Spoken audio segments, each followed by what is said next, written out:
Hello tout le monde, j'espère que vous allez bien. Je suis super heureuse de vous retrouver aujourd'hui dans cette nouvelle vidéo qui est un nouvel update lecture. Voilà, je suis désolée, j'arrête pas de vous tourner des updates lecture, mais en même temps il faut dire que mon rythme de lecture est revenu à la normale et plutôt dans la fourchette haute de ce que j'appelle ma normalité.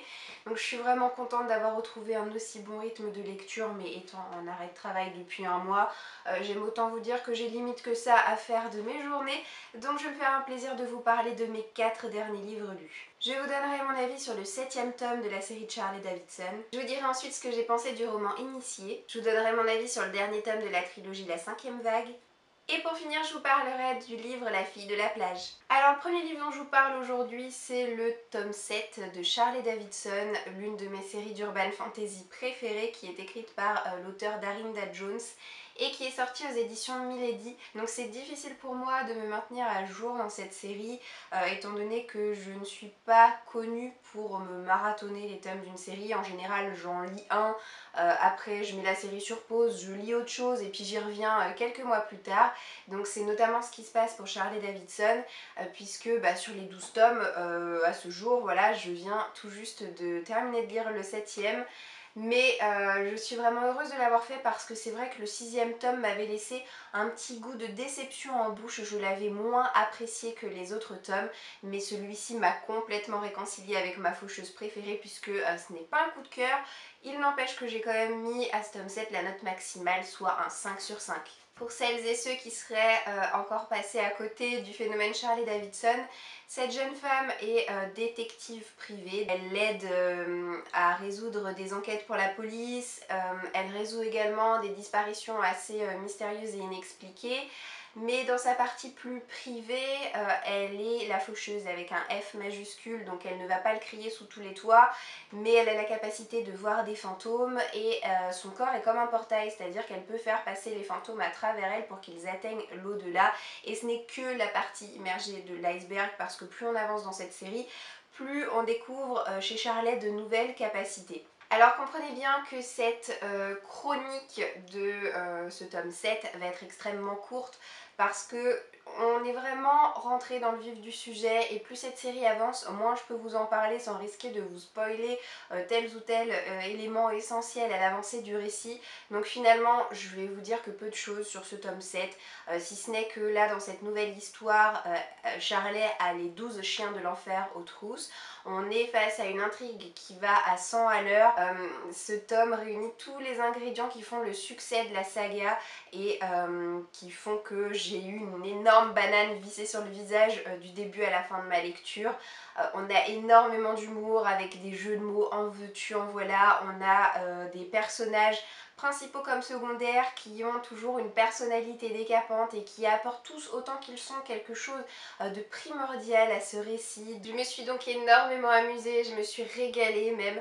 J'ai lu ce tome 7 à toute vitesse, j'avais toujours envie de savoir ce qui allait se passer et puis tout simplement parce que je me sentais tellement bien en compagnie de ces personnages que je voulais passer chacune de mes secondes avec eux. C'est vrai que c'est une série que je n'ai pas du tout envie de voir se terminer.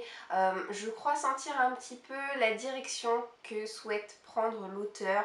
Peut-être même aura-t-on droit à une série annexe un petit peu plus tard, je ne sais pas, je ne suis pas devin, je ne peux pas vous le dire, mais quoi qu'il en soit, j'ai vraiment savouré ce tome, je ne peux que vous recommander une fois de plus très chaudement cette série. Je préfère vous prévenir, je vais me montrer aussi enthousiaste et emballée en vous parlant de ma lecture suivante, puisque j'ai ensuite lu Initié, écrit par Laetitia Danaé, qui m'a gentiment été envoyée par les éditions Snag, qui est une petite maison d'édition française. Alors il y a de ça quelques semaines maintenant.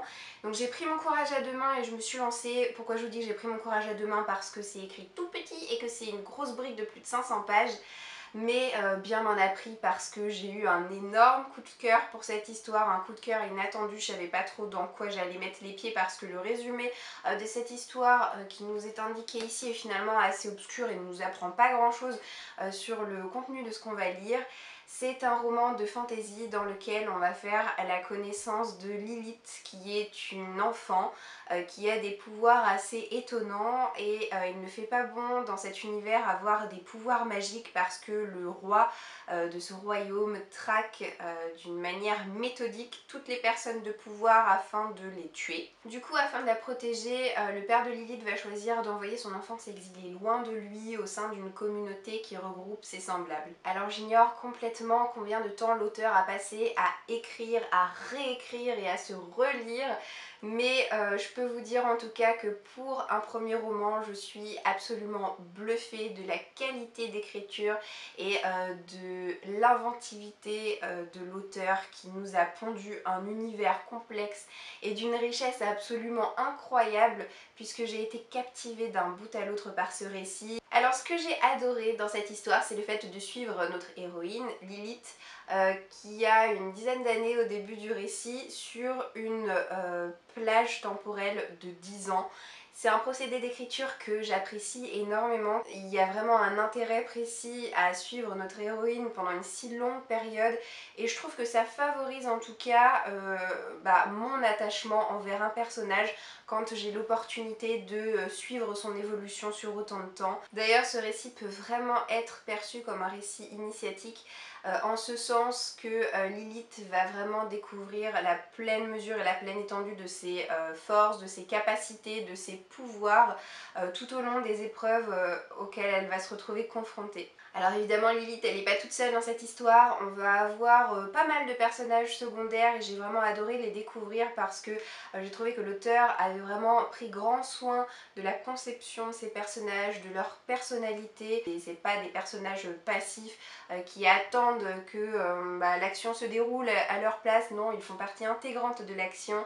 Donc voilà, en résumé, vous l'aurez compris, c'est un beau coup de cœur pour le premier tome de cette trilogie. Je me languis vraiment de pouvoir lire la suite. Je prends le risque en lisant ce premier tome de me retrouver perdue dans la lecture du tome 2 si je laisse trop de temps se passer entre ma lecture des 2 tomes. Donc j'espère vraiment que l'auteur est sur le coup et qu'elle ne nous fera pas attendre trop longtemps. Je ne peux en tout cas que vous recommander chaudement cette lecture si vous êtes amateur de fantasy, vous y trouverez vraiment votre compte. J'ai ensuite mis le nez dans ma pile à lire estivale, puisque pour rappel vous avez été hyper nombreux une fois de plus à voter et à participer pour m'aider à choisir mes 5 livres qui m'accompagneront tout au long de l'été. Parmi ces 5 livres, vous m'avez notamment choisi le dernier tome de la trilogie La 5e vague, écrit par Rick Yancey et sorti dans la collection R de Robert Laffont, tout ça pour m'encourager à terminer une série supplémentaire, et je vous en remercie puisque ça y est, du coup j'ai terminé une série de plus. C'est une série que j'apprécie quand même globalement pas mal. En particulier le premier tome que j'avais lu une première fois lors de sa sortie en 2013 et que j'avais tellement aimé que je l'ai relu quelques années après, suivi du tome 2 dans la foulée.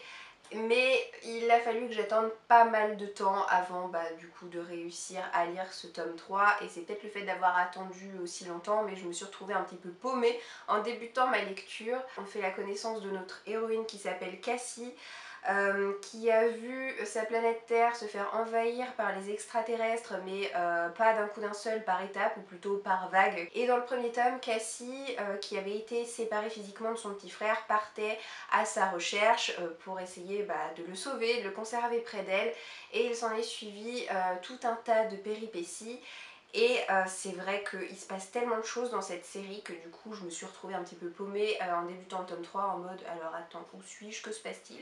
Déjà il faut savoir que ce dernier tome ne multiplie pas du tout les rappels, donc c'est vraiment pas pour aider, mais en revanche il multiplie de plus en plus les points de vue des différents personnages.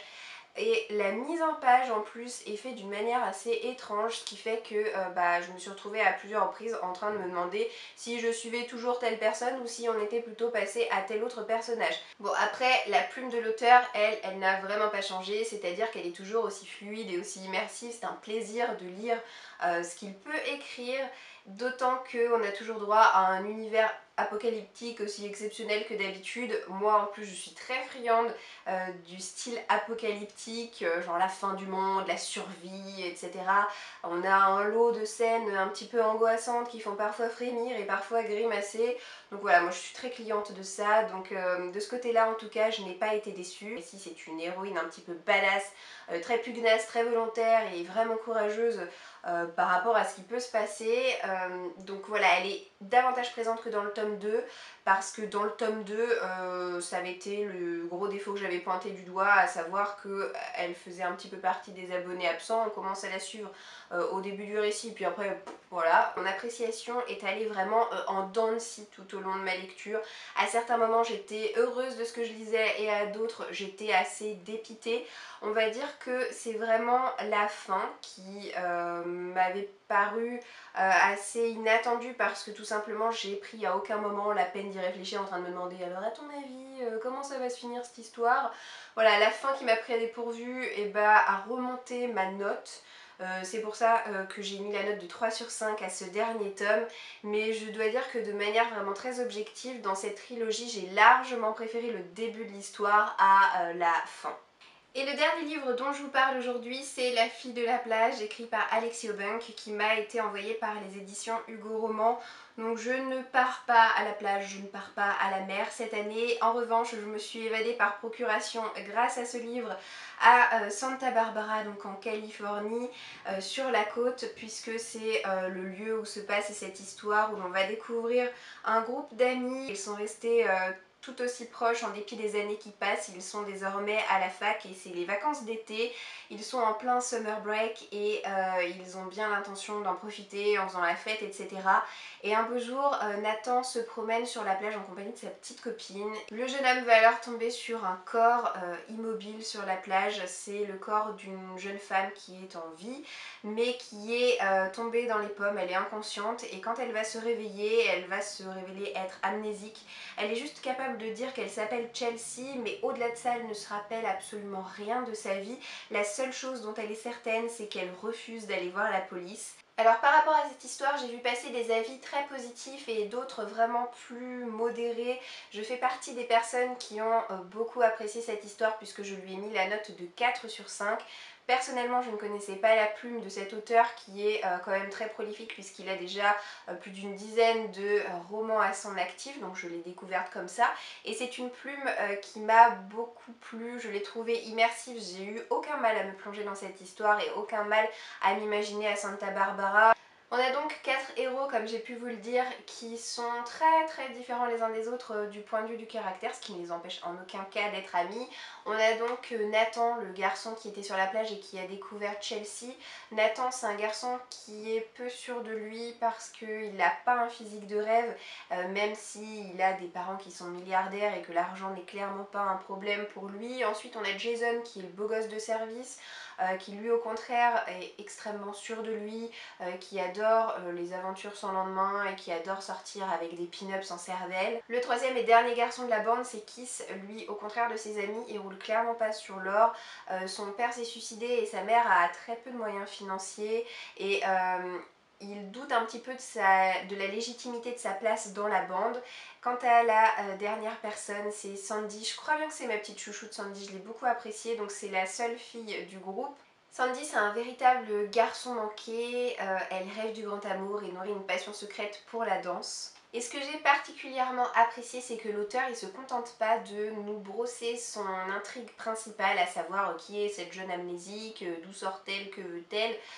Il s'évertue également à nous rendre ces 4 jeunes sympathiques et à tisser des sous-intrigues qui vont toutes avoir des liens entre elles.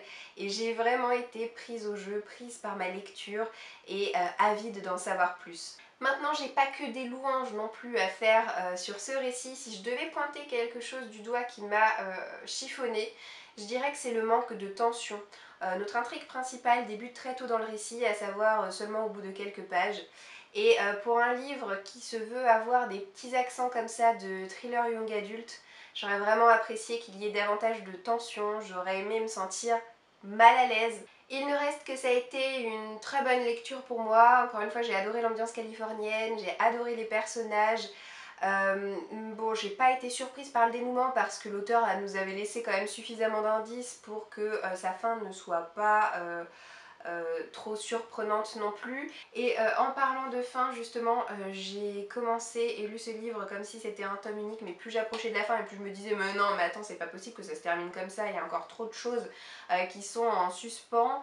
Et en fait l'auteur conclut en écrivant fin point d'interrogation, donc en fait il se réserve la possibilité d'écrire une suite. En tout cas voilà, ça reste une très bonne lecture pour moi. Et c'est avec ce livre que s'achève cette update lecture. J'espère que cette vidéo vous aura plu. N'hésitez pas à me dire en commentaire si vous avez lu certains des livres dont je vous ai parlé aujourd'hui. Je serais très curieuse de connaître votre opinion à ce sujet. Je vous souhaite en tout cas de passer une très bonne journée et je vous dis à bientôt dans une prochaine vidéo. Ciao ciao!